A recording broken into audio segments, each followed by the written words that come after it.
Hi there, and welcome to our channel. If you've ever felt that investing is only for the wealthy, I'm here to tell you it's not true.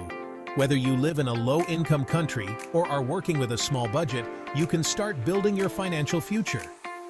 Let me show you how to take small but powerful steps toward investing and growing your money. First, save a small emergency fund, just 1 or 2 months of basic expenses. This will protect you from financial shocks and give you the confidence to start investing. Even saving $1 a day adds up. Invest in areas you understand.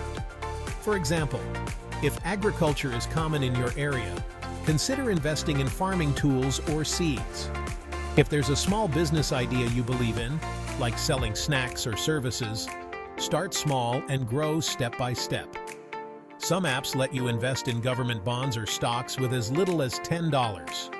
Research trusted platforms available in your region. Consistency over time is the real game changer. That's it for today. Remember, no amount is too small to start investing. If you found this video helpful, give it a like and share it with someone who needs a little motivation.